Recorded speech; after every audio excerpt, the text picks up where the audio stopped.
Here's a very profound question. What do socialists, Democrats, conservatives, anarchists, and all other groups have in common?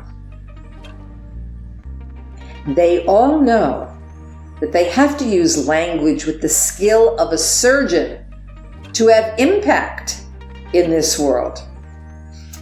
Hi, I'm Jill Camp of JillCampStrategies.com, and I think about this stuff all the time. Years ago, I was in a relationship where I had certain points of view, and the other person kept saying, blah, blah, blah, blah, blah.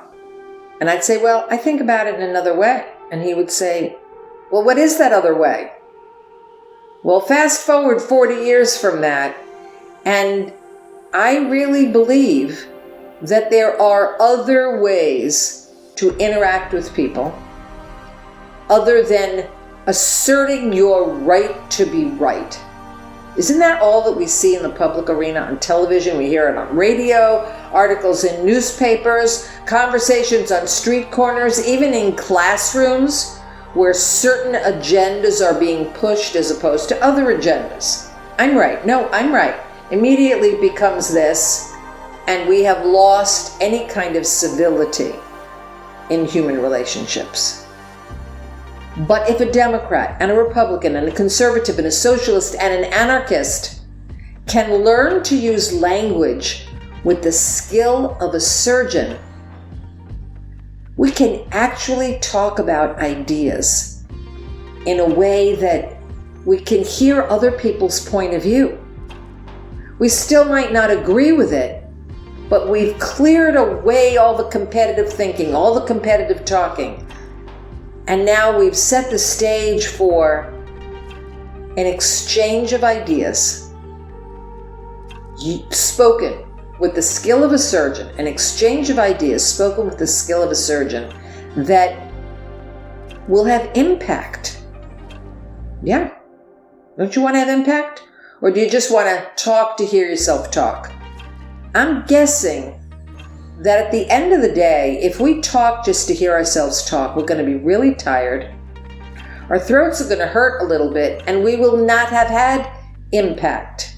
And what's the point of me talking about my ideas to people who only agree with my ideas? That gets boring kind of quickly. But if I want to share some loaded topics, we call them hot topics, if I want to share them with you, and if I know initially you might not be receptive, I need to have a way of using language that will have impact and that will challenge both of us to use words in a different way and to listen rather than insisting, I'm right, I'm right, I'm right. Yeah. So my book, The Power of the Zip, talks about that and gives very practical help to learn how to peel away the layers of what we think about things and get down to what's really important.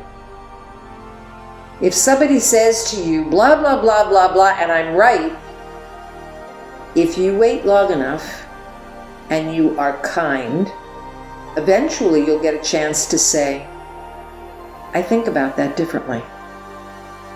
And if you do it with a gentle vocal tone and a nice look on your face, the other person's going to get stopped in their tracks. And they'll say, okay, what is that other way? And if you continue to be consistent in using language with the skill of a surgeon, you're going to have some impact. Yeah, guaranteed. If you like this video and you'd like to see another one, just click here. And if you really like my stuff and you want to be aware every time I upload something, just click here to subscribe.